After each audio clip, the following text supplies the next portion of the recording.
But so transitioning from the comment, but I want to borrow from your presentation to my question to Dr. Berger to borrow the terminology of a wicked problem. Call your attention to the wicked problem of Syria, because as I was looking through the criteria for a wicked problem, it kind of struck me that pretty much the conflict in Syria ticks pretty much every one of those boxes. So one of the concerns in Syria is the potentially successful intervention of Russia and Iran in the Syrian conflict. I was wondering if you could comment on whether that successful intervention has potential adverse impact on the deterrent effect of NATO in the kind of the MENA and the South, the South of the South circles you were talking of, whether that successful intervention is going to have a potentially negative effect on the deterrent value of NATO in that area, and if so, what can be done about it? Of course, what the Russians they have done, also the Iranians in Syria, it's kind of, they are showcasing that they were right, if I may say. So they managed to demonstrate that we were supporting a full, political solution. And finally, they demonstrated that no, they managed to have an only military solution. Now we have a huge problem with the Iranians expanding their influence through their proxies from Tehran to Beirut. So of course, for our partners in this area, it's a huge concern. Look at Jordan, for example. Also for Turkey, it's a great concern. Turkey is not partner, of course. So of course, what have they managed to achieve in Syria is a great concern in terms of deterrence. When you, for example, it's not a NATO action, but I want to come back to the strikes in the last month. Actually, the strikes, just to a certain extent, we gave the opportunity to the Russians to demonstrate, to showcase how powerful their defense system they were. And building on that, it's for them, new opportunities to sell their air defense systems to some countries in the region. So we have seen, for example, Qatar interested in to buying these systems. Of course, for us, it's a problem. But the question is that with Syria, for example, it's the same also for Iraq. Do we have much more options than that? Let's look at Iraq for the time being. Now, can we do something like, sorry, let me reformulate. We are about launching a new mission, okay? As I said before, we did that in the past. So we can just say, okay, what are we doing that again? And I guess that one answer should be that if we just leave Iraq and consider that, okay, the job is done. So we will just leave the country to the Iranians. And it will be like, okay, we are just helping them to reinforce their corridor from Tehran to Beirut. So you know what I mean? That's the problem, is that we have a huge dilemma dealing with Russia and Iran. We don't have so much options. So what we are doing at the time being is, the best we can do. It's better than nothing in somehow. So it's not an ideal answer, but it's better than nothing. We need to be there. And for our partners, since having us around, it really matters. We need to show them our support. So if we leave the region to the Russians and the Iranians, they will just turn to these countries. For example, look at Egypt. I don't want to go too much into details and to say, too sensitive things about Egypt, but look at them. now they have they signed an agreement with Russia, and they offer them to use their airspace. And on the contrary, Russia also opened its airspace to the Egyptian air forces.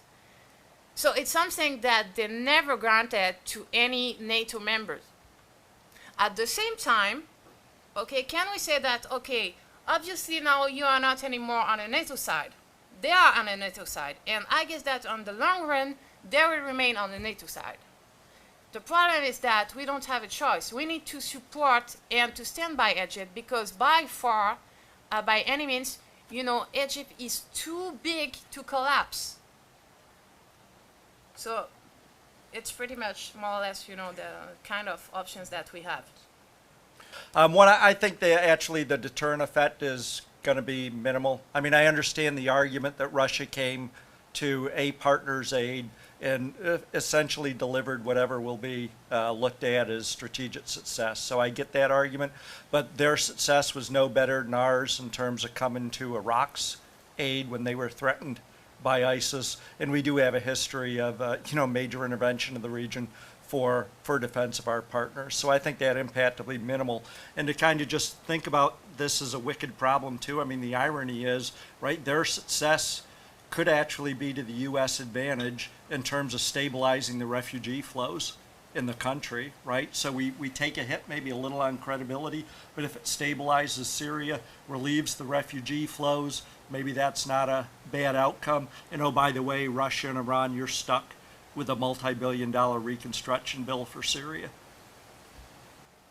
Just one quick point on Iran, if Chris doesn't mind, which is that sanctions basically have elevated the power and influence and authority of the IRGC enormously.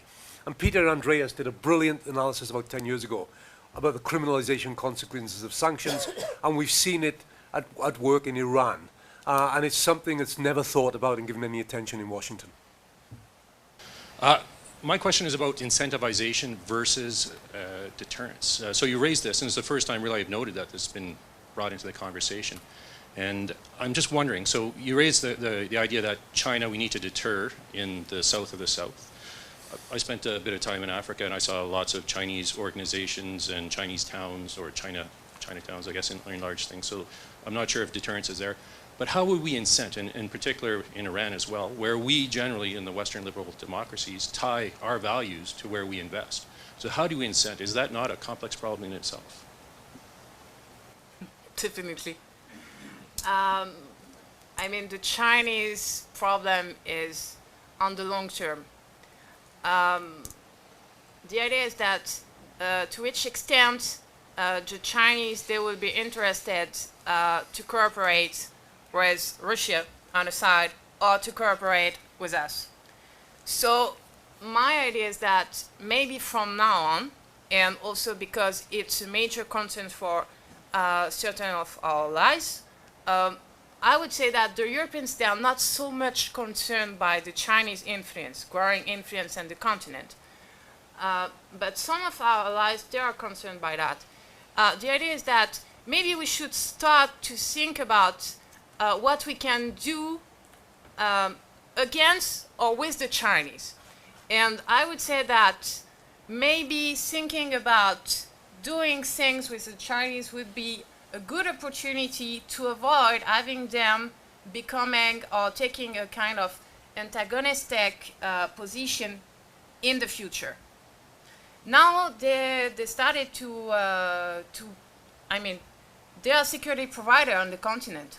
Okay, maybe there are some options for us to cooperate with them. My idea is that, okay, it's the Chinese problem is on the very, long term. But we need to think about it. They are relying, they have huge investment in media on the continent. And if you look at Chinese media coverage, how they cover what's going on and what we do, it's not always extremely positive. So it's also something that we should consider, trying just to undermine this narrative about what we are doing. Okay, do we have anyone that would like to say something about that? Go ahead. Sure, I mean, particularly with Iran, I mean, this is, admittedly, it's out of the box thinking, right? And a lot of military don't like to think about it because it's, we like to, China's an adversary, you got to compete, defeat. But in the case of Iran, I mean, China is hugely dependent on Iranian oil. So why not engage China in terms of international maritime patrols through the Strait of Hormuz to demonstrate our capability and the international community's resolve to keep that strait open and to maintain global access to the Hormuz? Why not engage China in doing some training of conventional Iranian naval forces to embed kind of proper behavior for, confrontation, dealing with situations at sea, and maybe get them to buy in to actually being more responsible actors in and around the Hormuz? So, will that be enough to change their behavior? I don't know, but I think it's at least worth considering the prospect. Yes, something radical like Chris. I think we should pivot from from Saudi Arabia to Iran, right? I mean, Iran is way less of a problem in the Middle East than Saudi Arabia has been. You look at the September 11th attacks, essentially they were funded indirectly by Saudi Arabia. Most of the perpetrators were from Saudi, and it's done a very poor job of reining that in, although arguably perhaps a reasonable job in some ways. But so I just think we're locked in with Iran. We demonize it for everything, and I thought Chris's was the most sensible presentation I think I've heard on Iran and the comments about it for many, many years. So I will take the prerogative of saying something even as a chair, because I have done a study on U.S.-China relations over the last 3 years. And I'd say that in the U.S. relationship with China, we are very confused about what that relationship looks like. There are the panda hugger group and there are the panda hunter group. And I think we have to hold those two concepts in our mind and in our behavior and play a game of Go. In some instances, we need to look at China as a challenger, and I think that Chloe made a very good point. Many of the countries, we've got a colleague, Evan Ellis, that writes extensively about China's influence in Central and South America. They are not always loved with their contribution, although they do have a very visible contribution. Very often in the West, I talked to a Southeast Asia expert from his country, and he said, from Cambodia, he said, when China comes, they build a hospital, they build a port, and they either man the port with Chinese or the hospital's empty. But everybody can point to the hospital and say, I have a hospital. Doesn't have any doctors, doesn't have any nurses, doesn't have any medicine, but I got a hospital. Very often the West comes in and tries through our whole of government approach to do development that makes fundamental change but isn't visible. So I do think that in the competitive side of the equation with China, we have to get into this information warfare and narrative warfare and demonstrate that they are not always the best partner on the one hand, and demonstrate our value added in where we are partners in these developing countries much better than we do now. On the other side, I also take Chloe's point that China can be a rational actor, good partner in where our interests overlap, and we need to exploit that, and we need to do it in the same day. So this idea that you don't have to be in one of those panda hunter, panda hugger camps, and in the same day, in one situation or arena or theater, be one, and in the other be another, is not difficult, and the Chinese understand that. We don't understand that very well. We feel like we have to be in one camp or the other, and it's just not true. My question is to whoever would like to answer it. Chloe, I assume you will have opinions, but NATO's under increasing pressure to increase or play a more enhanced role in counterterrorism. But there's a tension there because there are still several countries that see it more as a domestic policing or intel responsibility and it's being resisted. So I'm wondering, in your view, if counterterrorism is a role where NATO will continue to play a role or increase its role, and if so, where, and what niche will it carve out for itself, or if you just think this is just a response to an immediate pressure that will dissipate over time. Okay, to be a very quick answer, I guess that you pointed the limit when it comes to counterterrorism. We need to share intel, but also, we have this problem of the national sovereignty limitation when it comes to counterterrorism, and you rightly mentioned it. And even among the allies, okay, for obvious political reasons, there are some limits. We can exchange info, we can discuss about certain issues, but we don't really share intel, right? So that's the limit when it comes to counterterrorism. And it's something that we have many difficulties to make our partners understand. Most of the time when they come to Rome and we discuss, they say, our priority is terrorism and we need to face it together. And they say, so we are asking them, okay, so what do you want? What do you think that we need to do? We need to exchange, intel. And we say, no, that's not possible. Because even among the allies, we do that, but to a kind of limited extent. My question is for Professor Williams. You mentioned at some point in your presentation that neoliberalism is partly at fault for the refugee crisis, yet you noted how assertions of state power have been responsible for either causing or worsening the refugee crisis. Assertions of state power like border controls, sanctions, and so forth. So I was wondering if you can clarify a little bit more, at least for me, like what exactly is the role of the state here, and what should be the role of the state? Great question, and I want it both ways, right? But I think if I look around the world, two states have stand out that have been enormously strengthened in the last 20 years, Colombia and Russia, right? And that goes against, I would argue that goes against the trend. What we've seen with the EU is very fractious states with different policy preferences, and that's made the issue much harder. But I think what we're talking about in large parts of the world, certainly in Latin America, parts of Africa, and even parts of Asia, you're really talking about states that are incredibly weak or incredibly corrupt. I remember seeing there was a very interesting ISAF presentation once about Afghanistan. And we all think of Afghanistan as a weak state. But the ISAF presentation argued that Afghanistan was extremely strong in terms of collecting rents and siphoning up to, or bringing them up to the central government. What it was weak on is provision of services. And I've written about this global crisis of governance, arguing that states need balance, right? You need balance between your resource extraction from the people and your service provision. You need balance between authority and openness. So there are a lot of things where it's a delicate balancing act. And I think that is all too often is not achieved.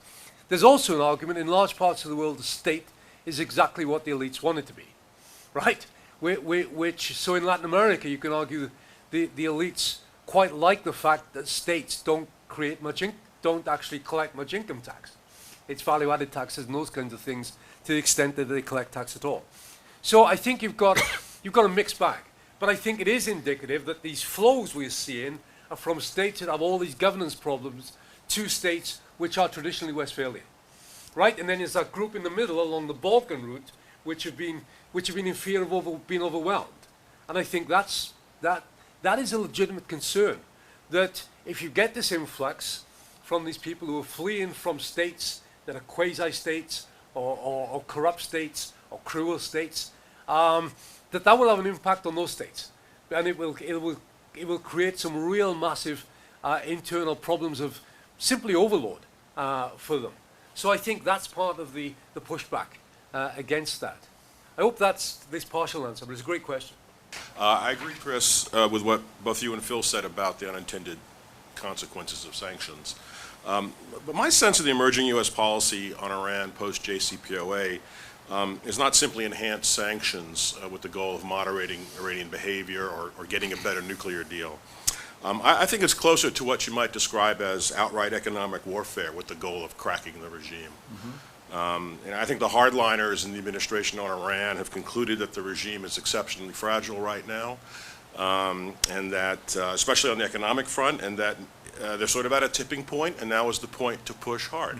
So I want to get your sense of whether you think that might be right, whether you're getting the same sense if you're talking to the same people I'm talking to in places like the State Department. And if that were our policy, good or bad? Yeah, short answer is I think that's a bad policy, and prospects are really unlikely. I mean, I don't have like a deep connection to Iranians on a personal basis, but from folks I talk to, I mean, again, this gets back to this very deep sense of Iranian pride and nationalism. I don't see that fracturing anytime soon. And as you know, sanctions and particularly any attack by a Western power automatically has a tendency to rally people to the flag. So I think that will actually solidify Iranian opinion against whatever that outcome is. I think they are thinking about it. There's a small, I think you're right. I mean, and that's been one of the changes, I think, with Pompeo and Bolton coming forward. I mean, they're going to bring their perspective to the table, and without McMaster there, we'll see how Mattis does. But, for Mattis, I mean, he prioritized U.S. policy in the Middle East in 3 words: Iran, Iran, and Iran. And they've got some personal blood and treasure that they've lost there, so it's an understandable perspective. But I think, yeah, the balance is tilting toward effectively like a preference for regime change. Can I just start? Go ahead. I think one of the things we'll see is even more creative ways of circumventing them, right? And I think you've got countries in the region that are very sympathetic. I mean, there was a court case in New York, I think in December of last year, where there was a Turk who had played a major part in circumventing some of the sanctions. And I think you've got that. You've got other countries in the region who, for one reason or another, will help them. The other thing is I think that approach will create really serious tensions with the Europeans. And because they are already bridling at this notion of the US asserting its power against European companies who do business with the Iranians. Okay, I'm going to take the chair's prerogative again to ask the last question in 3 parts. It's the same question, but one for each. Each of you to tailor it. And this is to kind of bring us up from looking at the southern flank and pulling together. We're the last panel before we get to the last panel. The last panel here at KCIS is the strategy policy panel, and they have the rows to try to pull together what the strategy policy implications are of the overall conference. But I do want to make a connection between the first panel, which talked about traditional deterrence theory, and this panel, which is the follow-on to Derek's panel, where he was talking about what's new, and this is the application panel of what's new. And so my question is, we'll start with Phil, is can the migration challenge be addressed by deterrence, or is this something other than deterrence when we want to deal with this problem? And my question to Chloe is the project stability. Is project stability development, or is project stability deterrence? And then my question to to Chris is, sanctions is a traditional deterrence mechanism, but you pointed out clearly how the corrosive influence of corruption caused by sanctions and the provocativeness of sanctions in some of the locations that we've been using it, is that a viable deterrence mechanism, whether it's in traditional or current deterrence terms? And I bring this up because the original panel had a very narrow definition of what deterrence was, in either denial or punishment and changing behavior. And one of the slides up here talked about I believe it was yours, Chris, that had punishment and denial, but also had incentives. So do we need to expand our view of what deterrence is to take on some of these new era challenges, or do we just need to address it with a different model? And I'll start with you, Phil, and just walk my way right down to Chloe. Yeah, very quick. I mean, I see denial of access physically having much more impact, right, than deterrence, which is essentially psychological. So it's denial of physical access, and we got it with Turkey. We've got it now with Libya. But what we've seen is displacement. There are multiple routes to get anywhere. And this is the problem. So we've got short-term fixes. I don't think they're sustainable in the long term. But this problem, as I said, isn't going away. The locus might shift to South Asia as we get more and more climate change, which I think might be happening quicker than we think. And we're going to be dealing with enormous problems there. Now, again, I suspect that the problem will increasingly stay south-south, right? That people will go to their nearest neighbors. But we're in for some really turbulent times, I think, on this one. And in some ways, the current migration, or the migration crisis of the last few years, I think is the canary in the coal mine. And we need to think about it in that way and think long-term, how can we start to handle this in a much more rational, far less ad hoc way? Yeah, I think, smart, tailored, narrow sanctions stand a better prospect of deterrence, particularly in the traditional areas. I mean, denying the money to pursue nuclear research, targeting particular IRGC leaders or organizations, and hitting their finance, sources, networks, even thinking about kinetic action. If it's necessary as well, all those stand a pretty decent prospect of success. But right now, getting to where we're headed is kind of very general. We're going to sanction everybody to include European companies that are doing business. And from the folks, I do talk to, a lot of Iranians blame the U.S. for that. There's, like, for instance, so medicine is not technically included in the sanctions, right? But if you can't get money to buy medicine, you're effectively denied medical treatment. And so I think that comes back to haunt us. And one of the unique things about Iran has been, as antagonistic as the government-to-government relationship has been, the Iranian people have been, Americans have had the highest favorability ratings in Iran as compared to the Middle East. So we kind of risk putting that at stake, I think, which for longer term is a huge downside we ought to be thinking about. So thank you, sir. I guess that actually the answer is both. And thank you again, because you are just in line with my, set of different concentric circles. And the first circle is obviously deterrence, because it's like, the former Roman limes. So the problem is that, okay, we need just to stop it. But when they are in the Mediterranean, they are obviously already in Sicily. And Sicily is like Italy, so it's one of the NATO members. So what are we doing?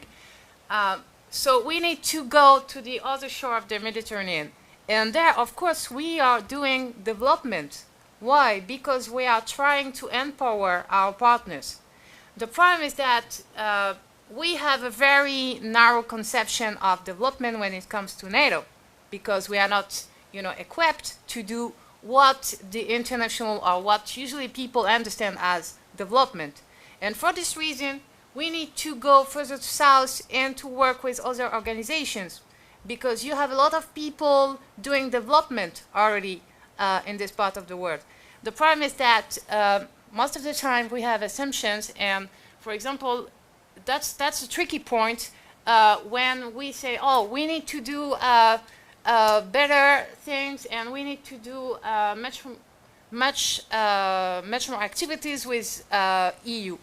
And we just assume in NATO that, oh, the hard for us, the soft for them.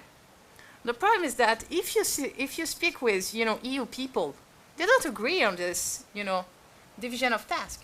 They don't want to be tasked only with soft, because it's the most costly in terms of resources, money, personnel, and you will be there for a very, very long time.